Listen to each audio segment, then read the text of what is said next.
We celebrated 6 months of the Trump administration. It's been a pleasure to work with all of you day in and day out here at the White House. 6 months, the most transparent administration in history, if I may add. And I know the president just wanted me to highlight his accomplishments over the past 6 months. As you all remember, because you all covered it on the campaign trail, the president really promised the American people many things, but at the top of that list was to defeat the Biden inflation crisis and to secure our border and our homeland. And I think you've all seen in 6 months' time, the president has delivered on those two core campaign promises. Inflation is now running at a 2.1% annual rate.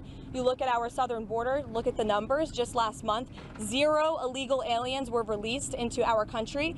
And then look at what the president has done on the world stage. He has ended wars like India and Pakistan. He continues to work aggressively to end the war in Russia and Ukraine. He completely obliterated Iran's nuclear sites.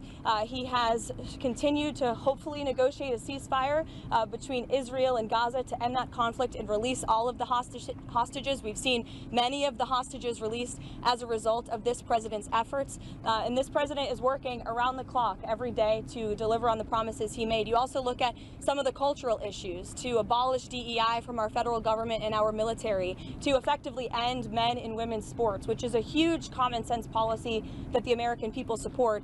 And then if you look at the president's strong executive orders that have effectively ended the chemical castration of young children in our country. Just today, Washington, D.C. Children's Hospital in this city has announced they are no longer going to be prescribing puberty blockers to minors. This is a huge win for America and our children. There's certainly more work to do, and the president is doing it right now, and he will continue for the next 3.5 years. But certainly we've accomplished so much in just 6 months, and I'm happy to take some questions. Was the president serious, or was he joking this weekend when he said he might block a Washington Commanders stadium deal if they don't change their name? The president was serious, and as part of the art of the deal, part of his negotiating skills, as you know, sports is one of the many passions of this president, and he wants to see the name of that team changed. Why is he getting involved in that?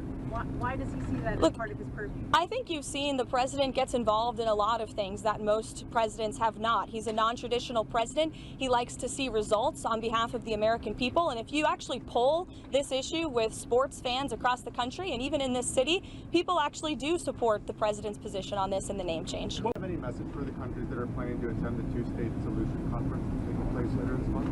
I'm not quite sure he has a particular message for those countries. I think the president's message on this conflict we've seen in the Middle East taking place for far too long, that has become quite brutal, especially in recent days. You've seen reports of more people dying. The president never likes to see that. He wants the killing to end, and he wants to negotiate a ceasefire in this region. He wants to see all of the hostages released from Gaza. That has been a top priority for this president. Within this 6 months, we have seen many of the hostages released, including the last living American hostage, Edan Alexander, which was a result of this administration's diplomatic efforts and approach to ending this conflict. And again, this is another conflict that the president inherited from the previous administration, who was so weak and incompetent, it led to so much chaos and death around the world, but this president is focused on solving it.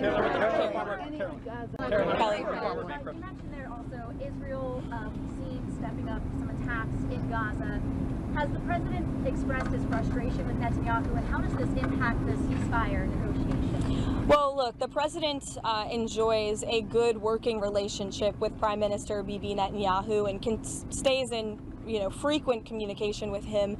He was caught off guard by the bombing in Syria and also the bombing of a Catholic church in Gaza, which, as you know, I addressed at my briefing last week.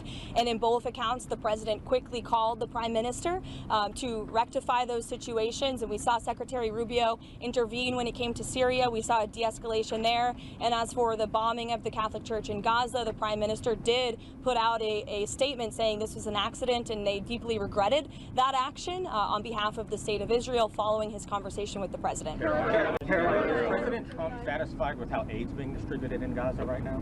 Look, the president is the reason that aid is even being distributed in Gaza at all. He wants to see this done in a peaceful manner where more lives are not being lost.